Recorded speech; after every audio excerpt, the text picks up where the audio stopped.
రాజకీయాలు మాట్లాడే సమయం, రాజకీయాలు ఎప్పుడు మాట్లాడాలి, రాజకీయాలు ఎప్పుడు చేయాలని మీలాంటి అనుభవజ్ఞులకు చెప్పాల్సిన అవసరం లేదు. ఈరోజు ఓల్డ్ సిటీలో జరిగినటువంటి ఇన్సిడెంట్ లో రాష్ట్ర ప్రభుత్వం స్పందించి 15 నిమిషాల తర్వాతనే స్పందించి 10-15 నిమిషాలలో అక్కడ జరిగిన ఇన్సిడెంట్ లో స్పందించి చాలా మందిని 30 పైగా మందిని హాస్పిటల్ కి తరలించడం జరిగింది. దాంట్లో కొంతమంది ప్రాణ నష్టం జరగడం దురదృష్టకరము. ఇటువంటి ఇన్సిడెంట్లు ఎన్నో జరిగినాయి భారతదేశంలో. అది గుజరాత్ లో రాజ్కోట్ లో అమ్యూజ్మెంట్ పార్క్ లో 30 మంది చచ్చిపోయారు. అది కూడా ఎప్పుడు మే 2024. ఉత్తరప్రదేశ్ లో కూడా కాన్పూర్ లో కూడా ఇలాంటి ఇన్సిడెంట్ జరిగింది మే 2025లో. కానీ అక్కడ ఉన్నటువంటి పార్టీలు గాని అక్కడ ఉన్నటువంటి రాజకీయ నాయకులు గాని ఇటువంటి సందర్భాలలో రాజకీయం చేసేటువంటి ప్రయత్నం ఏ రోజు చేయలేదు. మీరు కూడా ఒక కేబినెట్ మినిస్టర్ అయి ఉండి ఇటువంటి ఇన్సిడెంట్ జరిగినప్పుడు సరే మీరు స్పందించాల్సింది ఏ విధంగా?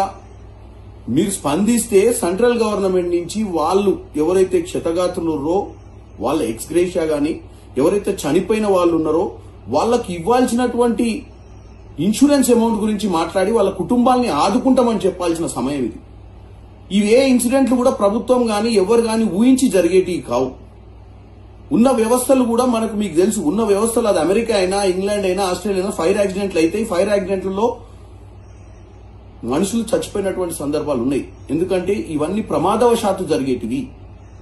ఈ రోజు దేశవ్యాప్తంగా కూడా ఒక ఉగ్రవాది చర్య ఎలాగైతే మనం అనుకోకుండా జరుగుతాయో ఇటువంటి ఫైర్ యాక్సిడెంట్స్ కూడా ప్రకృతి వైఫల్యం వల్ల జరుగుతాయి. అవేమో మానవ తప్పిదం వల్ల జరుగుతాయి. ఈ రోజు పెహల్గామ్ అటాక్స్ జరిగిన తర్వాత భారతదేశ వ్యాప్తంగా కూడా రాజకీయ పార్టీలందరూ కూడా ఒక్కటై ప్రభుత్వానికి మద్దతు ఇచ్చినాయి. మీరు కూడా చూసిర్రు.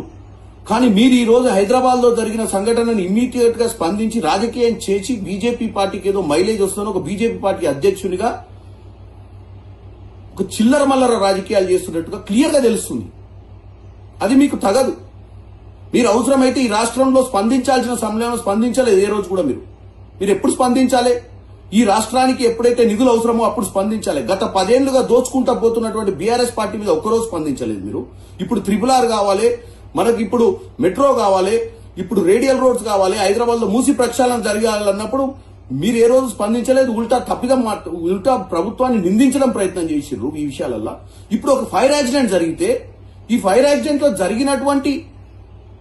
జరిగిపోయినటువంటి మనుషుల గురించి మాట్లాడకుండా, హాస్పిటల్లో ఉన్న వాళ్ళ గురించి మాట్లాడకుండా, వాళ్ళకు సెంట్రల్ గవర్నమెంట్ నుంచి మీరు ఒక బాధ్యత గల కేబినెట్ మినిస్టర్ గా తెలంగాణలో ఇన్నిసార్లు గెలిచి హైదరాబాద్ నగరం నుంచి గెలిచిన మీరు స్పందించిన విధానం చూస్తే ఎంత దారుణంగా ఉందంటే చావులపై రాజకీయం చేసేటువంటి ప్రయత్నం మీరు చేస్తున్నట్టుగా క్లియర్ గా కనపడుతుంది కిషన్ రెడ్డి గారు.